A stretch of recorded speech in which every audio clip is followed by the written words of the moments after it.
Good evening. My name is Christina Martin. I am the parent of 2 students in the Fort Mill School District.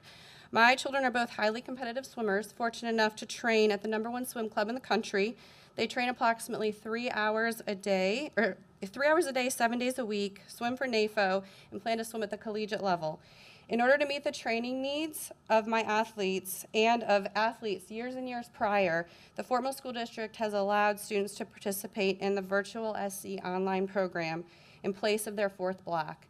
The virtual SC is the South Carolina State Board of Education sponsored online program that provides courses aligned to state standards.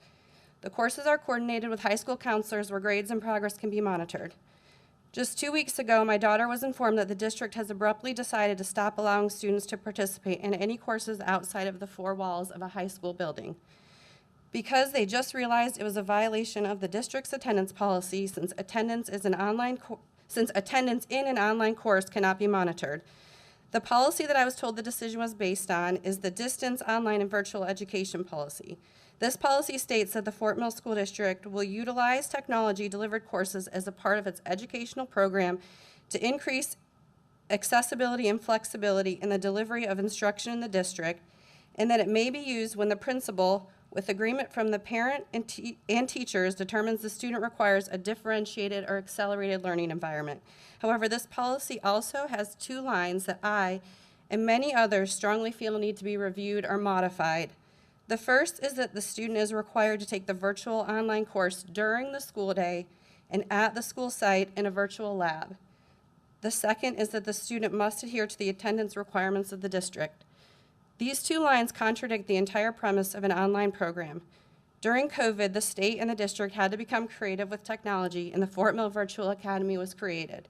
Students that went back to school participated in a hybrid schedule where they worked from home every other day. Other students continued exclusively online with the Fort Mill Virtual Academy, which existed for over 2 years. Post-pandemic, I think we've seen that a virtual course option can be a wonderful opportunity under the right circumstances.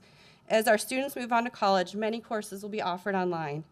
As our students move into careers, many will find themselves working in a virtual environment. This is our world now. As written, this policy not only needlessly takes away an opportunity for my daughter as an elite athlete and high-achieving student, but if no credit-bearing course can be completed outside the 4 walls of a Fort Mill School District building where attendance cannot be monitored, if we're being equitable, this also means students enrolled in the district cannot participate in an internship or take a dual enrollment credit course for college or an online course over the summer or participate in the State of South Carolina High Schools that Work program. These are all opportunities that students are offered at every other district in this area and at other top districts in the state. Our students do not deserve less. I believe it would be prudent for the board to modify this policy to remove those lines and allow for a gray area where students with a need to take a credit outside the brick and mortar building have the option to do so. Please modify this policy and allow for an appeal process where students who meet certain academic criteria and have special circumstances can have their circumstances heard and be considered for opportunities outside of the classroom. Thank you. Thank you. Next, we're going to hear from Avery Martin.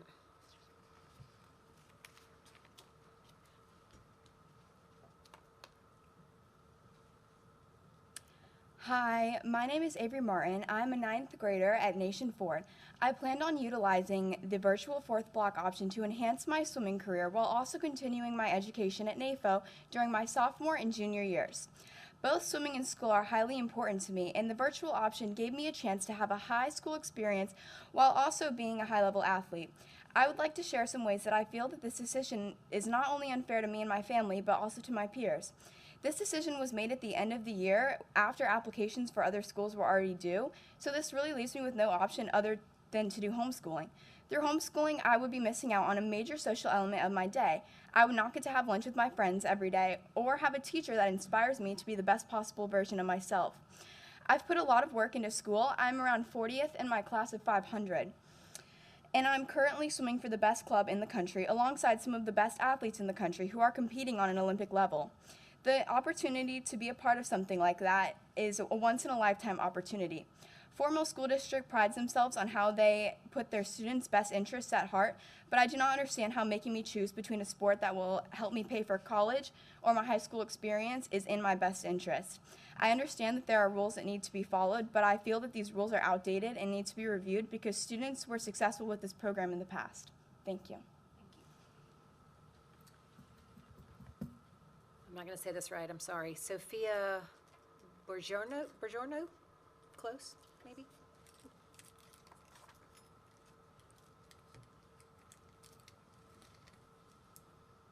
Good evening, I'm Sophia Bujarano, and I am a sophomore at Nation Ford High School. The Fort Mill School District prides itself on doing what is best for students. However, you are not being flexible for a small number of students who take swimming seriously. We take a course on Virtual SC, we are still registered for 8 classes and adhere to the Virtual SC attendance by turning in work consistently. My dream is to go to a D1 school for swimming, and Lifetime Swim prepares me for this path. I have been swimming for over 10 years, including being on the Nation Ford swim team since 7th grade. In order to make Lifetime Swim practice, I've had a virtual lab as my 4th block and have taken an elective course on Virtual SC. This allows me to leave school early to make it to practice and earn 8 credits each school year. My mom passed away at the end of 8th grade year, and my dad has been a single father since then. He has to work, take care of my brother and me, and take me to all my swimming practices to help me pursue my dream career in swimming. With the amount of responsibility my father has, the virtual lab 4th block helps me to take practice without overwhelming him. If this changes for next year, I will not be able to swim at Lifetime Swim due to transportation, and this will hinder my future opportunities at D1 schools. If Fort Mill School District truly wants to do what is best for their students, they will reconsider not allowing students to take Virtual SC course during a virtual lab 4th block. Thank you. One other card is Sheila Eaton.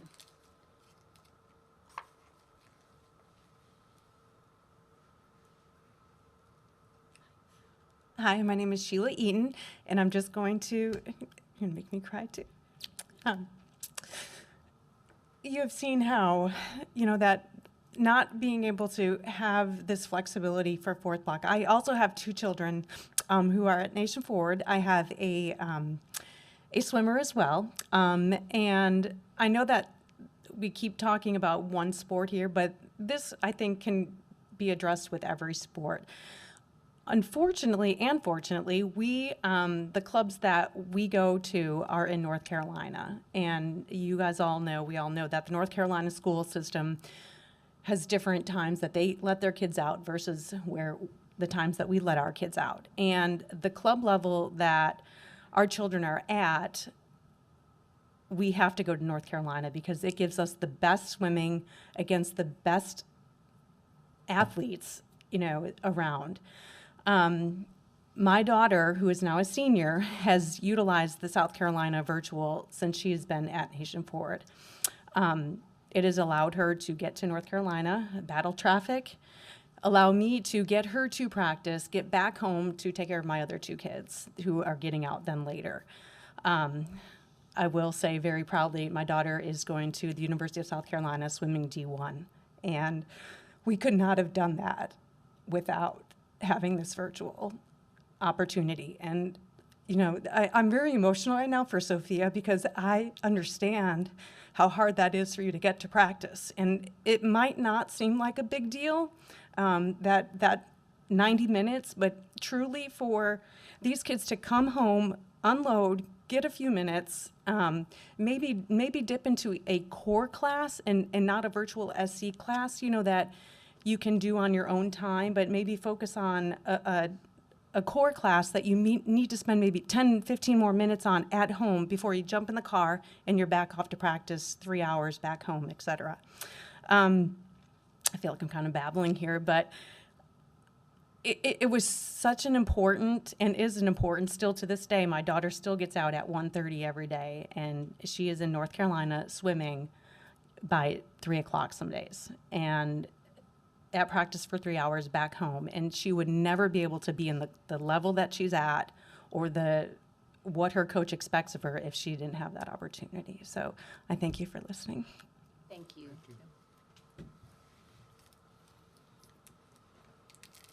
As you know, we obviously aren't going to make any decisions tonight, but thank you very much, and we certainly will take that under advisement. We have a handful of things on our agenda, some reports, first from the board for the few that went down to Columbia to meet with some of our legislators and talk about what's going on in this legislative session. I believe Lippy and Michelle were the only two that were able to make it this year, so any updates? Dynamic for- duo. That's what we did. Updates for the board and the public? You want to start, or you want me to start? Well, I can start. I say you because start. You've done it before. Right, you So start. I was a rookie, and it was very eye-opening. It was all of the York County delegation that we were able to talk with. They were lovely and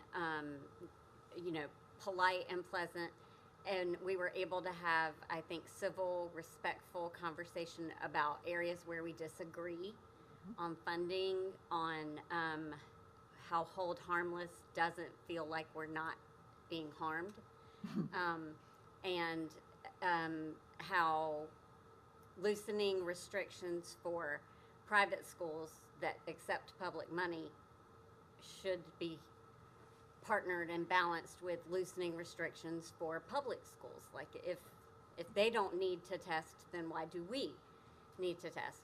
And I was glad that we found some places where we agree, and some places where we were just told that's just not going to happen. And that was my first time, so I was kind of like, but I do think we had positive conversations. Senator Johnson spent an impressive amount of time with us because it was during session, and he really did give us, I think, his ear for a while. And he gave us some suggestions that we could talk about later, about ways to partner with him. The fried chicken was excellent. Oh, Good to know. So it was a typical day on the Hill. They were both sides were in session, House and Senate, and they both started at 10. So while I had reached out to our delegation to set up appointments and times to see them, that went by the wayside because they ended up being in session.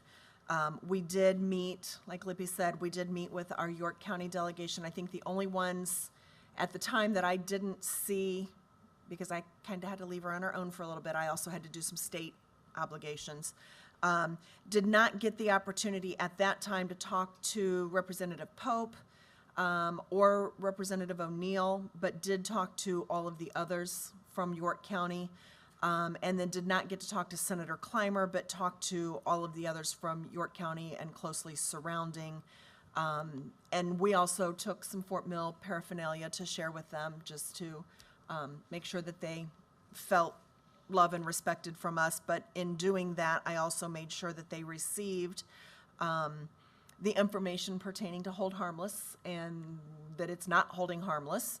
And that, we would respectfully ask them to investigate that and do what they can to fix that and at least extend that proviso into the coming year. And we basically were told, yeah, that's not going to happen. There were a few other topics that we talked about, and I think that it's some things to work with them in their off-season that will benefit not only our district, our county, but the state as a whole, and education and whatnot. So I'm hopeful. I left there probably more optimistic than I have in quite some time. So we'll see. We'll see. The proof will be in the pudding when the pudding is served. Well, I hate that I was not able to join you this year. I know the budget is obviously the primary thing that is still being discussed and debated, and I guess at our next meeting will be our first opportunity to really see what that may mean for us, depending on where things land at the state level. So we'll look forward to that discussion with Leanne in a couple weeks. We do have a couple action items.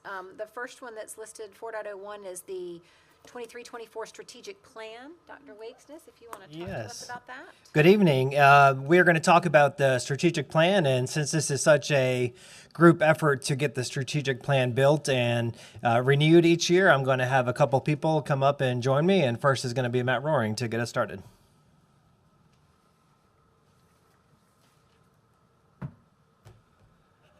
Thank you very much for the opportunity to come and speak with you this evening.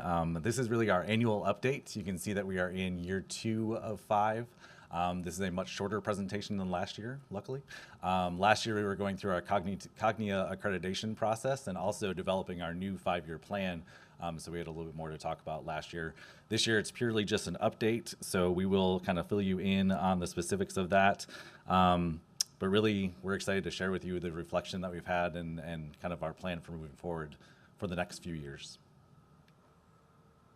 All right, so again, this is the year 2 update of the current Fort Mill School District 5-year strategic plan.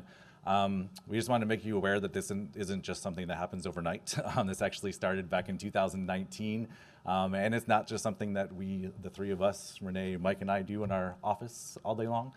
We do involve countless stakeholders, including students, teachers, administrators, parents, community members, board members, and more. So a lot of people are involved giving input for the plan, and that's really what we want to share tonight, including our timeline.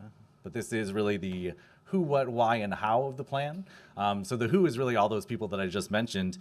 We have our school, district, and community stakeholders, really a multitude of people that have given input into the plan throughout the past several years. Not only the development of the 5-year strategic plan, but also the update for this year as well. It truly is, so the what is really a 5-year roadmap for us. It truly is that roadmap that kind of takes us, it has us reflect on where we have been, developing our current reality, and then looking at how we can, develop some goals, strategies, and action steps that can really just continue our tradition of excellence here in the Fort Mill School District and make sure that we're continuously improving. And that's really the why. We have that continuous improvement process going on throughout the whole year and throughout this whole 5-year cycle. It's just an ongoing process where we're really digging into data and making sure that we have the best course of action moving forward to, again, continue that tradition of excellence. And then that leads into the how, and that's really where we look at our needs assessments by really digging into the data really deeply with not only our district level folks, but our school level people as well to develop their school improvement plans.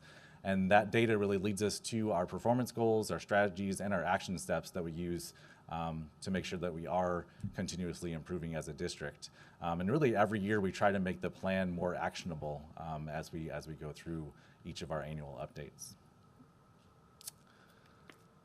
So hopefully quickly we can make it through this timeline here. So really back again, this started back in 2019, kind of pre-pandemic, where we were supposed to be having our Cognia visits, where they were going to come and give us our annual review for accreditation purposes. We started off with some focus groups back in that time frame, but then we did end up getting a waiver when the world shut down in 2020, and we got a waiver from both Cognia and the state education department, so we didn't have to kind of perform those tasks during that year. But then things picked back up again when we got back to some sense of normalcy in the spring and summer of 2021. The needs assessment continued. We had some domain committees meeting to review the Cognia standards. And then also, Mike's going to talk about our vision, mission, and core values, but we had several focus groups that met to kind of refine those and rehone those. So I really feel like that was a great kind of stepping stone into our Cognia accreditation review, which happened in the fall of 2021. We also completed our needs assessment, and through that review from Cognia, we were able to develop our strategic plan based on what they uncovered as far as needs go, and also what we had really found out during our needs assessment throughout the district as well. So really then, we started on the work and dove full force into the district 5-year plan last year from December through April. We had strategy committees working to develop the plan. We ended up having our stakeholder meeting, which several of you were involved with back in February. and then school improvement plans were getting developed. And then last year, we got approval from you all a little bit earlier, but then after that approval, we were able to submit the plan to the state, and we were lucky enough to get a nice compliment there from our friend Mr. Pat at the Office of State and Federal Accountability. He was able to tell us that our plan was one of the best that he has read. So really the hard work paid off just through that quote alone right there. So that leads us to this year, and this is really the timeline that we'll have going forward for the next several years, where we have, it's really an 8-month-long process where we start in September for the annual update. We do some pre-planning work with some data analysis and coordination of meetings and such.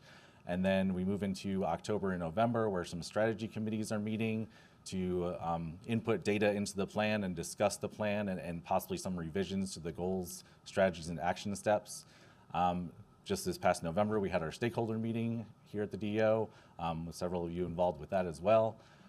February and March is when the school improvement plan work happens, and Renee and I take the schools through some data dives where they're updating their school improvement plans, and then they're taking that work back to their school improvement councils and their staff to update goals and action steps on their plans as well. And then they turn everything into us. We spend March and April kind of putting everything together, and then we're ready to submit to the states after hopefully we get the stamp of approval from you all tonight. We hit submit on that button by the end of this week, and we are ready to go for another year. And now I will turn it over to Renee, who's going to talk to you a little bit about our needs assessment.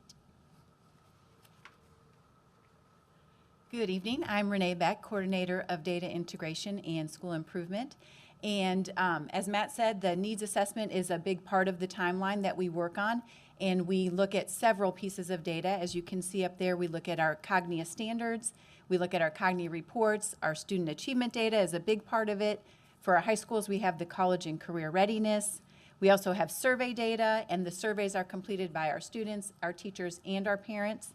We look at attendance data and teacher retention data, and also at the feedback we get from our many focus groups, as Matt just shared. And then we take all of this data and we try to determine what goals should we set. And that puts us to how we set up the plan. And this is just a picture. You have the whole plan in your packet. A picture of what the strategic plan looks like. So we developed the template based on what the state told us we needed to include. The plan always starts with an executive summary, and Mike wrote our executive summary this year, and it summarizes the key goals and the key strategies. But then the whole plan has the goal for every single area that we have. And on the template, so each goal has these 4 components. The first one is the goal area. So at the top, you'll see which box is checked for whichever goal it applies to. The second item is the performance goal, and that's in the middle. And that is where we write out how what number can we attach to this goal to see if we actually are going to accomplish it. And so that performance goal is at the end of the 5 years, but then at the very bottom of the plan, you see the interim goal for which number we're trying to hit for each of those 5 years. And then as you turn a couple pages, you'll see the strategies and action steps. And as Matt said, those strategies are the things we're trying to accomplish, and the action steps are how are we going to try to meet those actual numerical goals. That's my short and sweet part.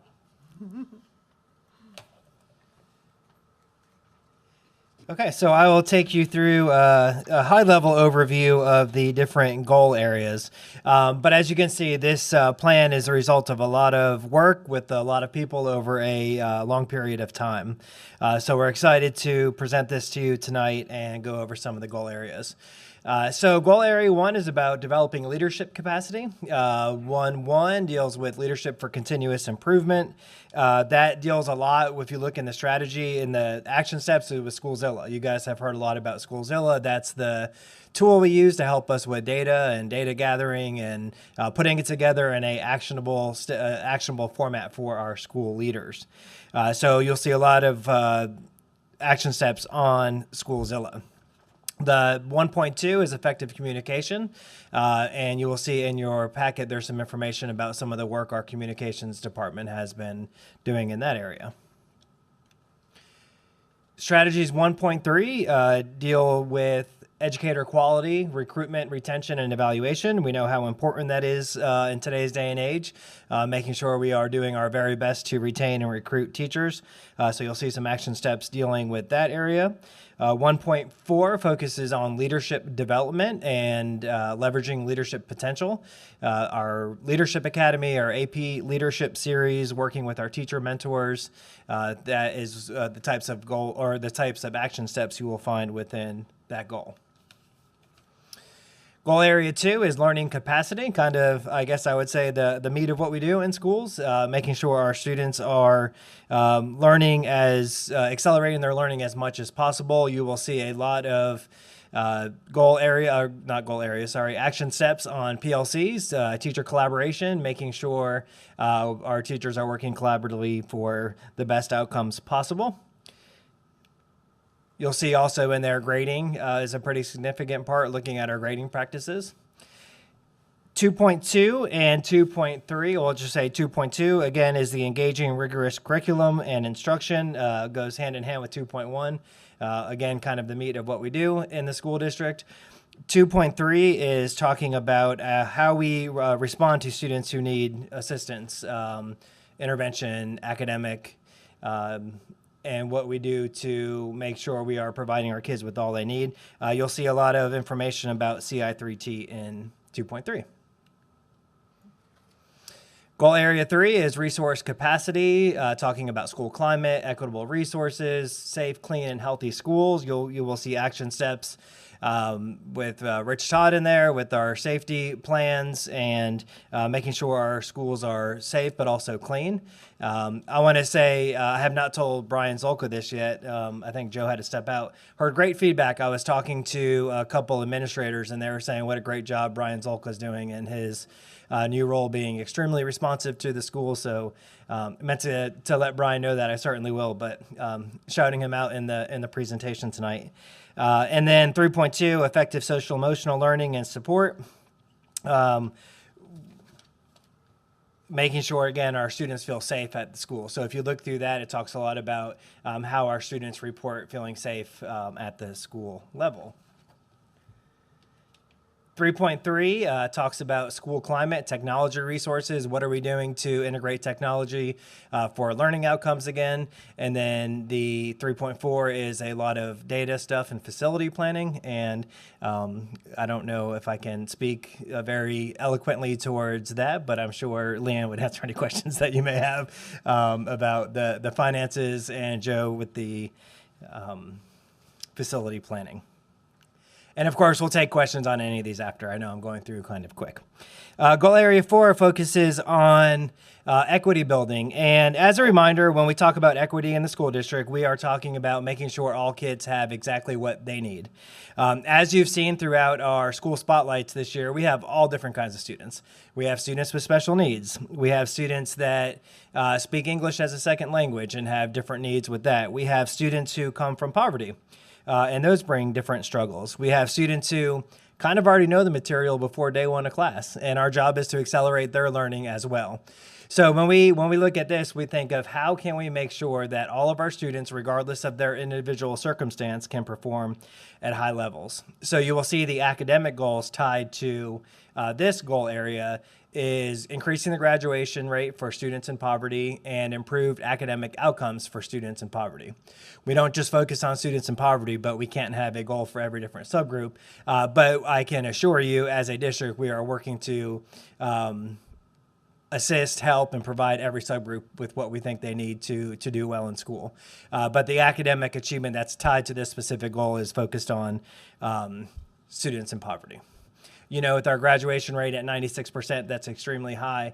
Our students in poverty, which typically, lots of times they face more struggles. Our graduation rate is still 88%, which is above the state average for all students. So a testament of the work we're doing. But we're certainly not happy with 88% or 96%. We want it to be 100%.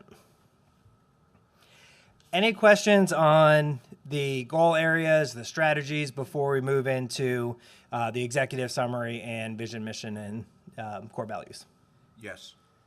Go ahead, Joe. You go. I'm calling you. You go first. 10-4. All right, so I'm going to have 4 questions at the beginning, and then at the very end of the presentation, I'm going to have 4 more. Okay.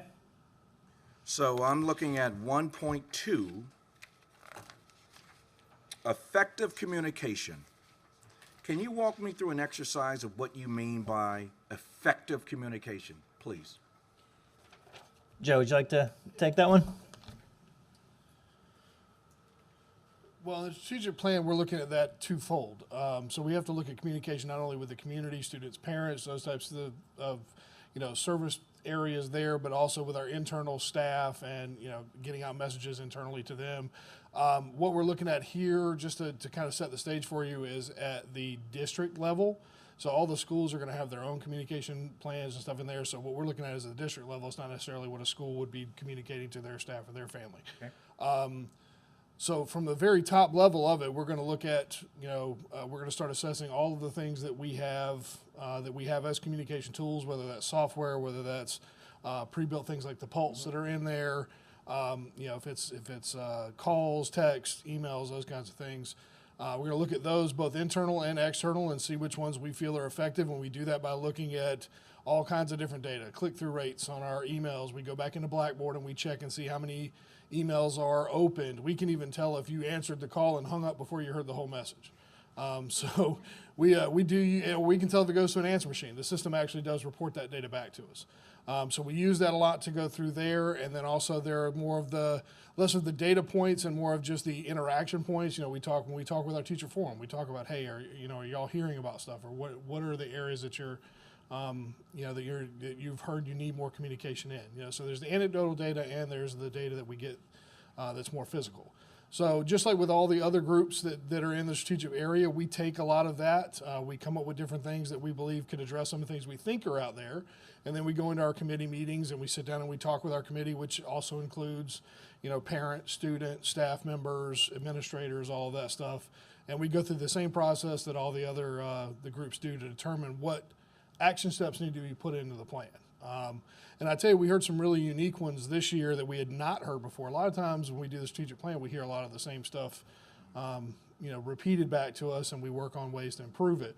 This time around, we actually got some new stuff that came through. One of the ones was a way to have just a generalized feedback system that anybody in the community or the district could just provide feedback, whether it's positive, negative, neutral, whatever. So that's something we'd never heard before. And now we're looking at ways to implement that. The other thing about when we do this exercise that we come across, a lot of times things will cross-platform. So matter of fact, Brian and I work together very closely to identify a new system to be put in place for student communication directly from the teacher, coach, or other program leader. We worked to get rid of what we found out. We didn't even know we had a problem until we started getting some of that anecdotal feedback where people were using everything under the sun to communicate, which was not regulated by the district. So we couldn't control ads they might see, or it wasn't being tracked. So from my goal area and Brian's goal area, we actually were able to identify an action step to be able to put one of those systems in place, which is now there. So does that answer your question? It's a great exercise. Okay. Thank you. Next question. All right. 1.3. Educator quality recruitment retention evaluation. 2 weeks ago, or our last meeting, Riverview gave a wonderful presentation. Mm-hmm. As you recall, I asked for clarification on a phrase or comment that was mentioned, which was there was a belief that there was stronger teacher retention mentioned, and I asked for clarification. Question I have for you is, do you validate what Riverview stated? Yes, I do, anecdotally from being in schools for a long time and seeing the power of collaboration and how it helps teachers be better teachers and be more comfortable. But we actually have some data on that too. When we looked at our teacher surveys that we've done a couple times this year, some of the questions were focused on trust and collaboration. And Bernice from our Educator Effectiveness Director pulled this for me. 88% of our teachers reported that teachers at their school trust each other. A big part of collaboration is having that trust first, being vulnerable. I think more telling, 94% of our teachers say that they do meaningful work in their schools together in teams. That's an extremely high number, of course. And 92% of teachers at our schools help each other improve their instructional practice. And I know from being a former principal, bringing in new teachers, when a teacher is left on their own, it's really, really difficult. Teaching's hard enough anyway, especially when you're brand new. But if you have a strong collaborative team in place that can help get that teacher going, get them kind of started and get their feet underneath them, it'll help retain them in the long run. And I think the data from the teacher survey points to that. Great, thank you. Third question, 1.4. Leadership development, leverage leadership potential. Months ago, Mrs. Young, I can't remember if it was here or if it was at one of our teacher venues, or Ms. Jocelyn, she's in the back. And so, okay, it was. So she gave a wonderful presentation regarding Leadership Academy. And what I recall, and correct me if I'm wrong, there was something about the Rutherford group that we were using as a Leadership Academy. Is that correct, right? So we made a pivot, which was we're going to operate that in-house. Correct. Can you give some feedback or bullet points on how that's going? Certainly. And Jocelyn, I don't know if you want to come up and speak to that, but we have the Leadership Academy is going strong. I think it has gone great this year. We love the stuff that Mike Rutherford did with us. We think it was very valuable, but we kind of shifted in-house to make it a more sustainable model. And I think our principals have gotten a wide range of experiences hearing from different facets of school and district leadership. So, Jocelyn. Good evening, everyone. So the Leadership Academy, actually, we finished out about a week and a half ago with Ms. Lordo. She presented on Financial 101 for our principals, assistant principals, coordinators, and directors. I think overall it's been a really good year.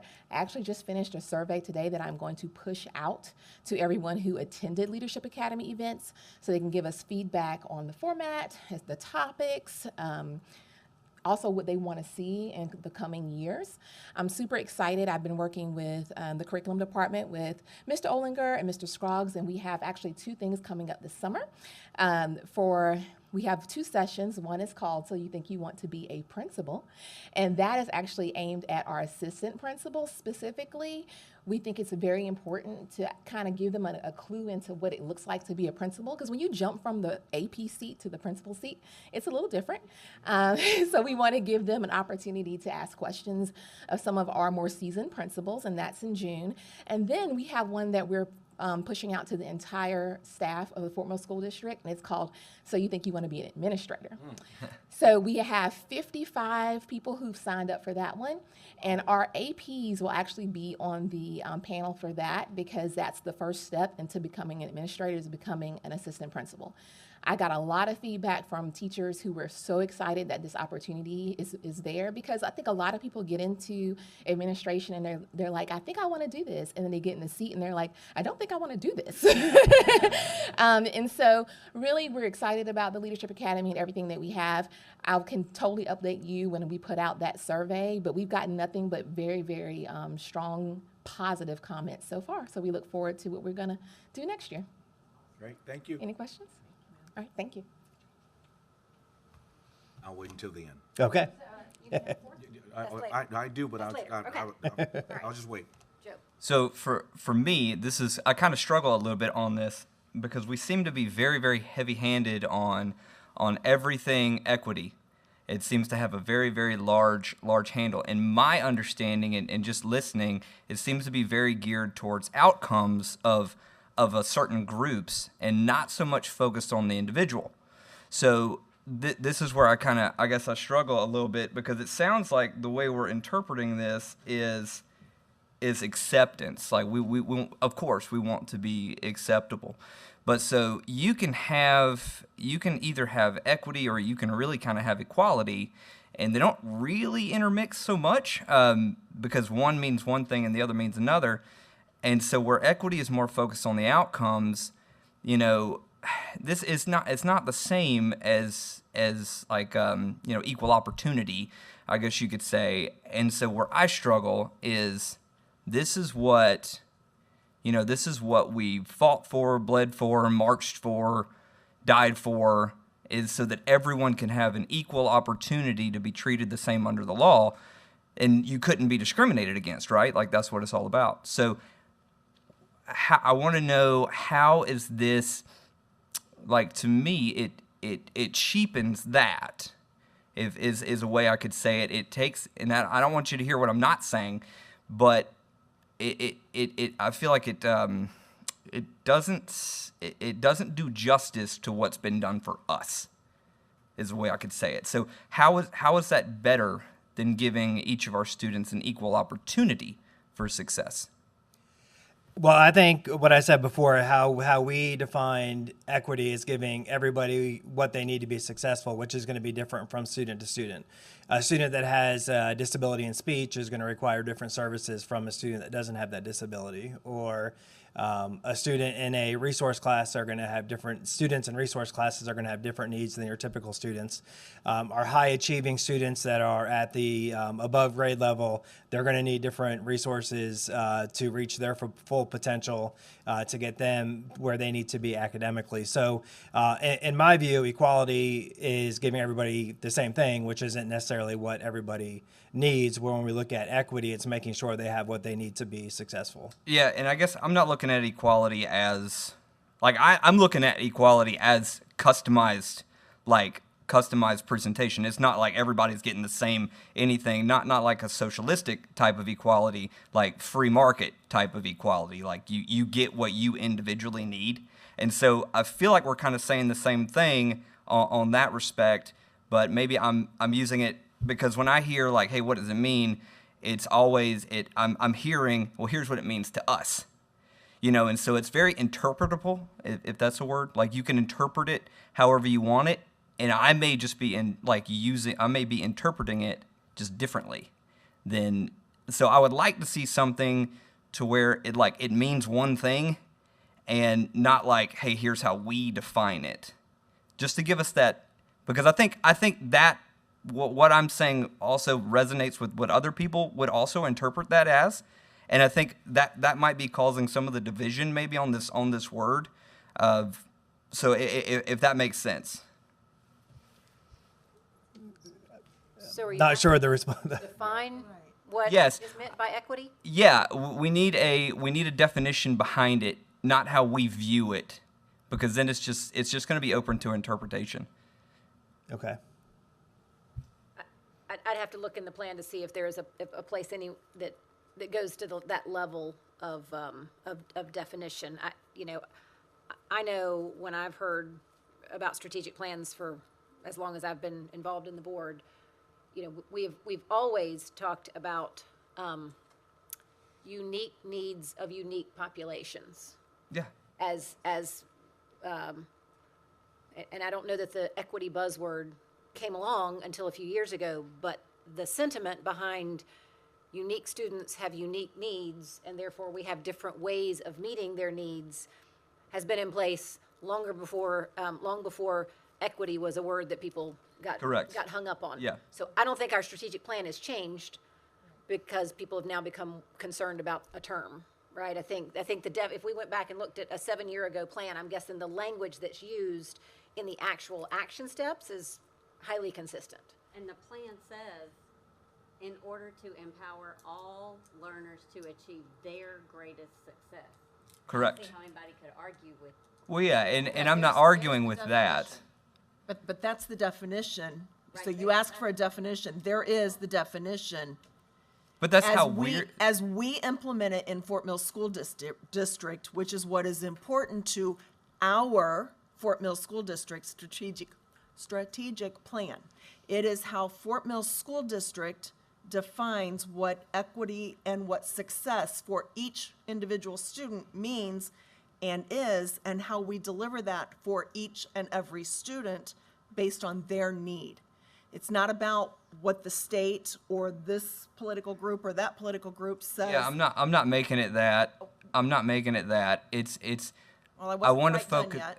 I want to focus on getting outside of outcomes for groups and focusing on the individual, which is what you said, Dr. Wakesness. And so yes, Christy, I agree.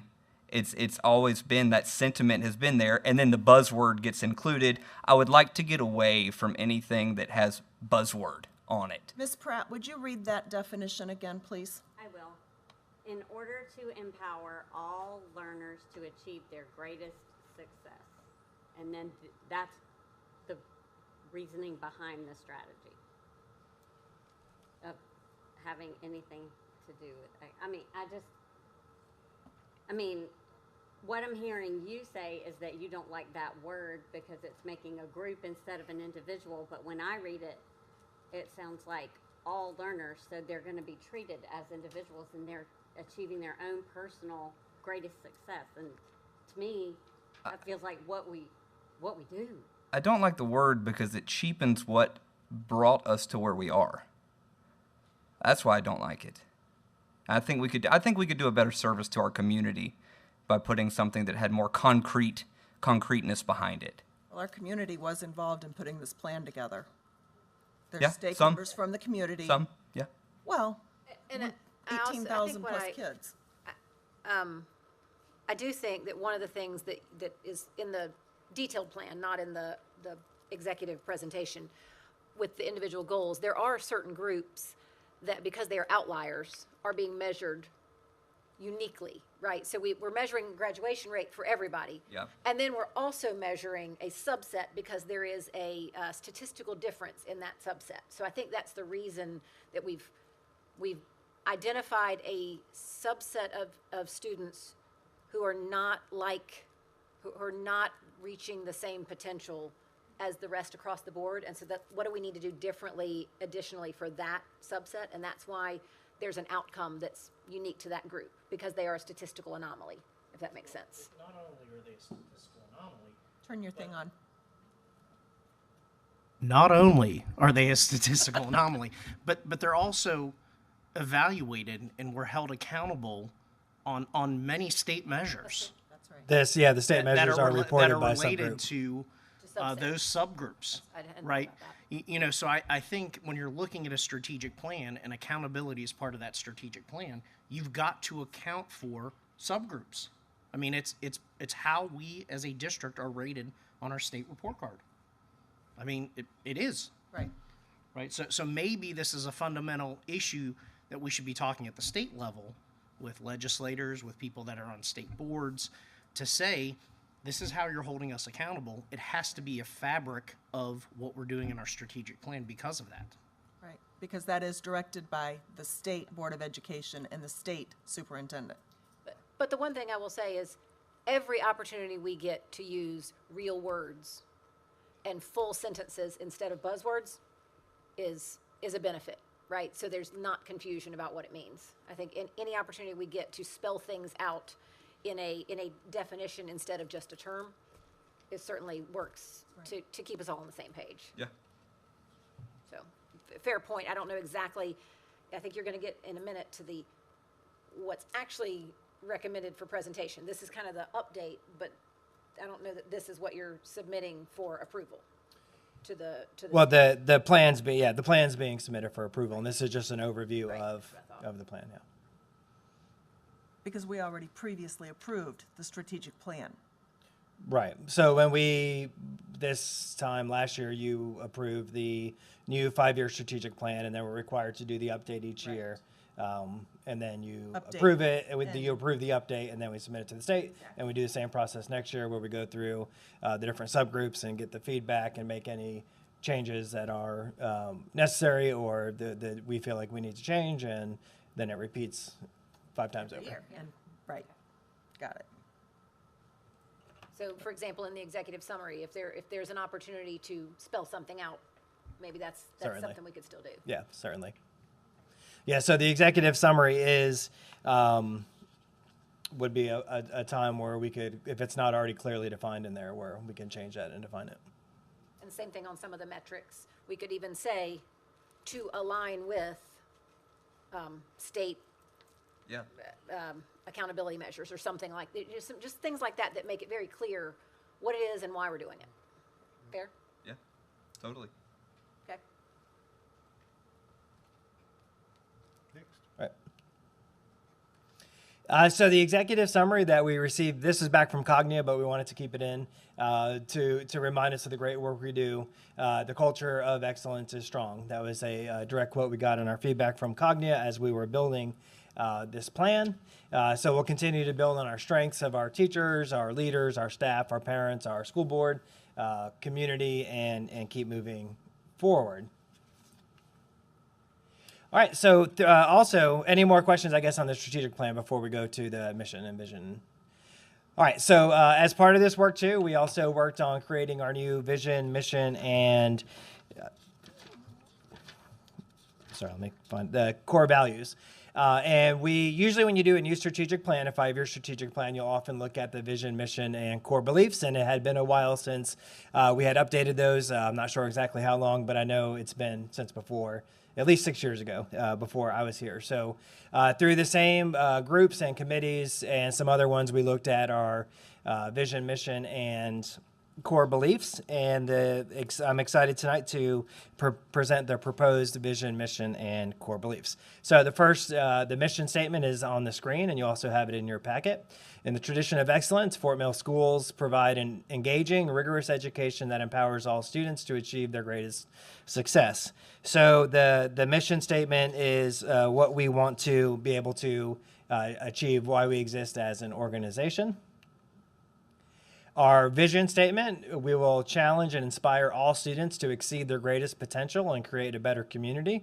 That's what we hope to see happen because of our organization, what we want our organization to produce. And then the core values, I think previously we had about 12 of them, and it was really hard to remember all 12. And if you ask anybody in the district to repeat the core values, they would probably have a hard time doing so. So through the process, we really worked on cutting it down to 4 or 5, and this is what we came up with. Students, children first every day. We wanted to incorporate that somewhere in all of this. That was the feedback we received, the children first every day. All means all, family relationships build trust, and excellence, expect and give our best. So what other questions do you have? And then I'll ask for approval. I'm going to have 4 questions. Okay. Are you sure? You only did 3 the last time. Yeah, but I said in the beginning I was going to have 4 and then 4 at the end. I know, I'm just making sure. Yes. Better in odd numbers, though. So, yeah, I'm sorry about that. Yes. All right. So, first question. Serious question, Dr. White. Okay. Serious. I'm ready. So, the first one is, what is the greatest threat to our district today? I think one is the teacher shortage across the state. Luckily, it has not impacted us as much as other districts in the state, but we've seen our applicant pool shrink down in a lot of cases when we have openings. So I think long term, that is certainly a threat to our district. Also, I think too, balancing our growth and holding on to what makes Fort Mill unique as we grow and get bigger and bigger and bigger. It's a lot. I don't know if people in one high school districts would agree with this, but it seems to be it would be a lot more challenging to run a 3 high school district than a 1 high school district, or a 5 high school district than a 3 high school district, just because there's that many more hands in the pot, so to speak. So I think the looming teacher shortage, and also balancing our growth. And Dr. Basis, the only thing I would say slightly different, you talk about teacher shortage, which I think is the primary piece, but resource shortages overall. Certainly. Because being able to have special needs assistants and enough bus drivers and enough cafeteria workers also has an impact on the ability to effectively run the schools in a way that allows the teachers that are there Right. to focus on what they need to get done. So I think it's Good a little point. bit bigger than just teachers, although they are, the front line that Right. is so important. Yes. So back to the earlier question when I was asking, or I had called out Riverview when Riverview was here, and their choice of using that what they were doing had an influence on teacher retention. So are we leveraging, or is there a plan to leverage the kind of that conversation into this plan regarding retention? Well, we have through our HR department, we have our educator effectiveness director, Bernice. I don't know her exact title, but it's something to that effect. So I know there has been a concerted effort to really look at retention, recruitment through the surveys that I mentioned the results before, going out to career fairs, going out to colleges, different universities, and speaking to the students earlier and earlier in their education careers because there's such a high demand for them. And you mentioned specifically River Trail, talking about that trust and collaboration. I think that is so key, and that our data backs that up. When the teachers feel supported by each other, they're gonna be more likely to stay in the profession. Thank you. Second question, what is a significant opportunity for the district? Well, I think continuing to build on the collaboration that we do. I think if you look at all of our schools and the collaboration, very high levels at lots of our schools. Some of our schools are just starting down that road, and that's okay. It's traditionally harder to get that started in the high schools, but our high schools are willing to do it, and they do a lot of collaboration already, and it's just moving that collaboration to more of a structured collaboration. So I think that is a great opportunity. If we could take that and expand it even more, we'll get even better results. Thank you. I know you didn't ask me, but I would like to add, because we've talked about it here a lot, we are always looking at ways to expand our offerings too. Yes. We've talked about more CAPE programs. We've talked about, expanding music programs, expanding cosmetology, offering things at all of the high schools so that there's more opportunity, right? So it's I think the coordination among staff members is how we do it best.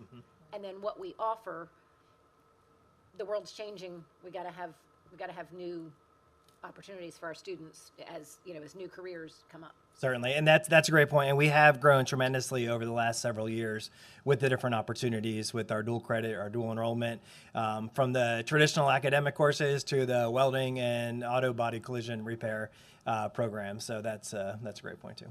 Keeping those in mind. I just want to add the whole thing that Ms. Spears talked about, resource allocation, as we grow things like Hold Harmless. Leanne speaks to this more eloquently than I do. Keeping up with the growth, providing capacity in the buildings with new bonds, building new schools, asking our taxpayers to support us in that regard, which means financially. This is challenging to a growing district in this climate that we are creating in the public school system here at the state level. A lot of dollars are going to private schools, and you can debate that all day long. It hurts us because we're growing. We're unique in South Carolina. We're not I like to think we're one of the shining stars, and we. So this is a challenge for us, or an opportunity. I think that's what you asked for, Anthony. What was our biggest challenge? I just think it all comes down to resource allocation, and that's people, that's resources, that's buildings, that's teachers. You talk about the challenge that the public is the challenge our public schools are under right now, and in a lot of areas is why a lot of people, I believe, we're losing a lot of our teachers. But I'm not here to debate that tonight. I'm just saying those are challenges for us as a fast-growing district and a high-performing district. The lack of financial support is a threat that prevents us from achieving additional opportunities. Definitely. Third question, what do you believe is a significant weakness within our district? That's a tough one to answer, because I think I would want to pair that with the opportunity that it also presents. And I think a possible weakness is, as we continue to grow and get new teachers, there's a lot of onboarding to do. And I don't mean onboarding from the sense of, getting their paperwork in and all that background check, but getting them accustomed to how we do school in the Fort Mill School District.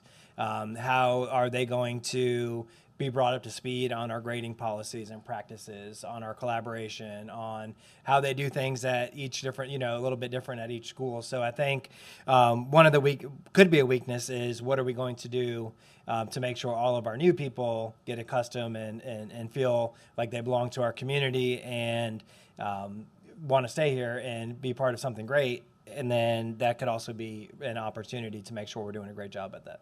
And you came close, but I would add our traditions, our expectations, and the expectations of our public, our parents, have incredibly high expectations. And it's, not everybody can make it in a Fort Mill school Certainly. teaching. Agree. Last question. All right. What is the greatest strength of our district? So the school board, anything else? Good answer. Good answer. You know, I always go back, since I'm the curriculum person, I always go back to our academics. Our academics, bar none, are usually the top in the state by pretty much any metric. Whenever there's national metrics, we typically always outperform the national average by a pretty good margin. When you look at our graduation rate, it's just, I'm blown away every time I think about our graduation rate, how high it is. And I just go back to academic performance. Probably somebody in a different department would have a different answer. But the work that our kids do is second to none. And I think a lot of that is because of our community, because Certainly. we are made up of people who want their kids to succeed. Right. Right? And therefore, not only does the school provide every opportunity, the families, the partnership, I mean, I think the community as a whole, people are here because they value academics and education. Yes. And I think, to go off what Michelle said earlier, not everyone could cut it in the Fort Mill School District as an employee. We have really high expectations for you. And you see when we go to our school visits and the teachers come up here, just the amount of hard work they put into it and the dedication that they put into their careers and our students is quite amazing. I was in Tampa a month ago-ish, and our graduation rates became a very large topic of conversation with a Southeast group that I was meeting with. Yeah. And they could not believe what we produce. And they were like, wow, yeah. I'm like, yeah, Yeah, well, it really is amazing. It really what is. we do. Because they graduate with high honors and opportunities and, not just getting by kind of graduation rates. Right. Yes. So for acute clarity, so this evening, we're voting on, it has nothing to do with the summary? This, So the executive summary is part of so when we submit to the state, we have to submit several documents. One of them, the actual strategic plan that you have, the PDF. We do an executive summary that we kind of explain from a high level some of our important goals. And then there's a few other plans in there. A memo that goes along with it, is that what it is? Basically, yes. And where we plug in whatever were the achievements for whichever category. So like when I look at, of course I closed it, go figure. When I look at the strategic plan, we're updating the That's already 21, updated. 22 information. We're getting ready for the 22, 23 information. So it's the exact document that's sitting here in the Yes. materials. Yes. This document is the full strategic plan with all the updated data ready to go. But then in addition, like introductory piece, I guess, is the executive summary. Kind of like if you ever look on the school report cards, they have an executive summary that the principal and the SIC chair writes. Right. Similar to that. Descriptive piece about the district, right? Yes. And it's the plan that we previously, last year, Yes. already approved. So it's basically just updated with the latest. With the new numbers. So I don't believe any strategies or goal areas really changed. My question is, are there any actual new line items? I know the numbers are new as the years progress, but I didn't believe that we'd added any whole. We have not added any goal areas or strategies. There might be some additional action steps. So, once we took the data from the first year and saw what happened, we may have created a new action step, like a to-do item, but the strategies and the goal areas are the same. so we need to vote on this tonight. Correct. Yes. Well, I'm asking you to vote on that tonight.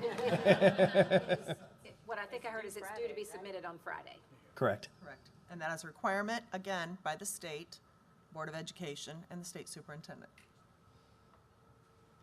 I'd like to make a motion that we accept the recommendation of the administration to approve and submit the updated strategic plan as presented. Second. We have a motion and a second to approve the updated Fort Mill School strategic plan to be submitted to the State Department of Education. Is there any further questions or discussion? All those in favor signify by saying aye. Aye. Any opposed? No. No. Thank you. That motion does carry. Thank you. And we do have one other action item as well, which is the approval Did you- from, I was unclear, I don't know if y'all got it. Was the no, 2 noes, 5 yeses. no means? They don't support the plan or support approve plan. the Okay, submission. so I thought we were going, might need to go to a show of hands so we can get it right. Okay. Mr. Burke is up to talk about the branding proposal that he brought to us last meeting. Yes, we are coming back to you for approval tonight. We're submitting it for approval. We'll bring it up in just a second. So as we talked before, obviously nothing has changed with the logos that were presented, but we're going to run through them just real quickly one more time to refresh your memories, and obviously I'll answer any additional questions that you guys may have about the branding portion.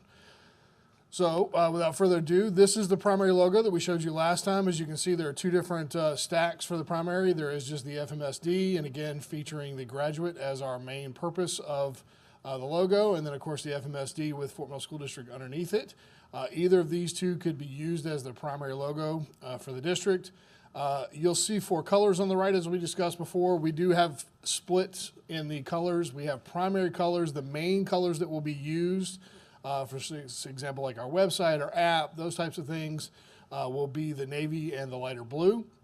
Our secondary colors that would be used only as accents, and never would you see these 4 colors together other than in the district logo, the primary logo, are the green and red that are at the bottom. So those are stacked that way. Again, the main purpose of putting the logo together this way was to incorporate the graduate as our key feature. And make it stand out more than it does in the eye. the multiple versions that we have currently. And then, of course, being able to use it as just FMSD, which is one of the most recognizable things that we learned from all of our feedback from committees and such, that people do know the district and call the district by FMSD instead of the FMS. The secondary logos, secondary mark is just the graduate alone. Again, we've never done that in the district. That is actually a very unique graphic, and we've never actually set it up as a standalone official symbol for the district. So we want to do that in this program. Again, we also have the black and white version, so you guys could see what it would look like if we went single color with our standard district primary logo. And then the official seal, again, is pretty much exactly the same, with the exception of we went in and removed all of the gradients that were in it. And there were a lot of gradients, which makes that exceptionally hard to print, put into decals, all of those things. So the gradients could still be used if we ever wanted to do a fancier version like the one that is in the office back there. There's no reason you can't have them, but that adds a much higher additional cost when you're including that in there instead of being able to do a single color vinyl or a 2-color vinyl die cut decal, which is mostly what gets used if you're doing large external stuff. So with that being said, these are the logo package, the branding package that we're looking to present to you guys tonight for approval. So I'll be happy to answer any questions or that I can. Can you talk just for a second about the rollout approach and Sure. Yep. Obviously, we're not going to flip a switch and change over everything tomorrow. There would not be anything that is required to do immediately. I can tell you this by the number of questions I get in the hallway. We have a lot of departments that this is the time of year they like to order refresh of shirts and things like that. So they want to be able to use this instead of the old logo. And the worst case scenario was that if this got delayed again, that they would then order in the old logo, and then at some point during the year, we would have this. So timing wise, it actually fits pretty well for the normal cycle for a lot of the stuff. A lot of things will just be rotated in as they reach end of life. For example, business cards. We're not going to go out and buy new business cards at this point. As people reorder, they will now get the new designs that come with that. We've been in talks with one of the local printers here about setting up an actual just reorder site. That's been really slow to come to fruition, not on our behalf, so we're hoping that will speed up when we get to this point. And then things like decals on vehicles, those types of things, that can be a decision. It can be as the vehicle's retired, you can make the transition over, or we could possibly even work with some of our schools, some of our high schools that have vinyl die cut classes and work with them to be able to obviously cut costs down. There are a couple things that may be a little bit higher cost because you have to go to a signage company, for example, if we swap out the the building logo here, we'd have to go to a signage company. But those are one-offs because again, we only have one district office. We're not really, it's not like it has to go across all 20 school sites. So it'll just be a phase in, but we will have a public campaign over the summer leading into the beginning of the school year. What about the websites? Yeah, website, so that's actually a twofold deal. As you saw in the strategic plan, one of the things we're currently doing right now is, again, revamping our website because the company we went with last year was purchased. And now we're having to roll our website. So with a little bit of forethought, we have two versions right now. We can go with the existing red and tan scheme. I'm really hoping not to do that, especially having seen the scheme that looks with the navy and the light blue as our key features. So we'll be able to flip the switch on that right away. When we make the launch, if we have an approved graphic, we'll be able to do it. That's not an incremental cost, that's just. Oh, no, that's already built in. Yeah, and matter of fact, even some of our other systems that are in place, for example, we actually just put in a new FOIA system through Granicus, which is a software company that has now an online FOIA tracking system for us. It allows us to better track how we receive, answer, and store documents. They already have a pre-built in, as part of our contract, revamp because we told them that we were going to be getting a new logo. And they said, well, actually, we offer you once every year a chance to revamp your site. So when you get your stuff approved, give us a call. We'll change the colors and change the logo. So a lot of that kind of stuff's going to happen. And again, it's a rollover situation. There are costs associated here and there, but a lot of that's going to be dependent upon the department and what they're in process of doing. And it may be costs that already exist for reorder. All right, Joe. So maybe that just kind of answered it. It might not be very fair to say. Do we have an estimate on a cost analysis of the rollout? I don't know that you could put an estimate on it because again, a lot of this stuff is going to be normal cycle replacement. Right. You're just giving the printer or the shirt maker or the decal maker a new graphic. Right. The only thing that would be a new cost would be if you're changing building signage or if you're going to go ahead and replace something that's not in the replacement cycle.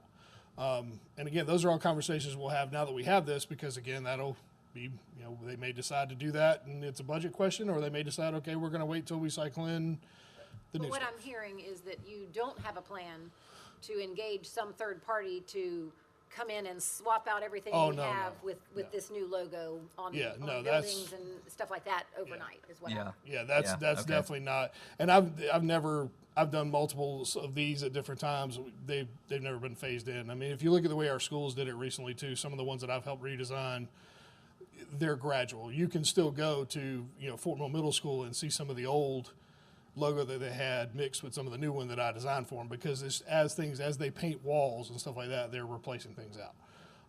And that's the approach we would take. Now, again, we're going to have a public campaign about it, and the main things like the website and the apps and that kind of stuff will have that new branding on it. But no, there's not anybody's going to come in and just make a sweeping change and do that. And Joe, as I got far one more thing to say, just more of a comment. Yep. Pretty much like just a thank you for all your work on this. I don't think whenever this thing started, you probably thought it was going to drag out like quite this long and look quite this way. The first I even heard about this stuff, I wasn't even up here, right? And so it's been a long process, and you've put a lot of hours that nobody has seen, and you've done a lot of work behind the scenes to really make sure that you really gave us your best. And honestly, I appreciate all the work that you've done. I'm very, very pleased with what you've come up with. Well, I appreciate that. It was a long process, but the ultimate goal is to get something everybody's happy with, and I hope that that's where we've gotten tonight. So thank you. I'd like to make a motion that we accept the recommendation of the administration for new district branding and logo as presented this evening. Second. Motion and a second to approve the new district logo and branding as presented. Is there any further discussion? All those in favor signify by saying aye. Aye. Any opposed? And that motion carries, and you can go start ordering new stuff. Everyone has emailed me. You'll get your files I tomorrow. want my shirt. I'd like to make a motion to go into executive session to discuss personnel recommendations, contractual issues, and legal issues. Second. We will move into executive section. Thank you all for coming. Have a good evening. Ms. Logan? I need something. You see.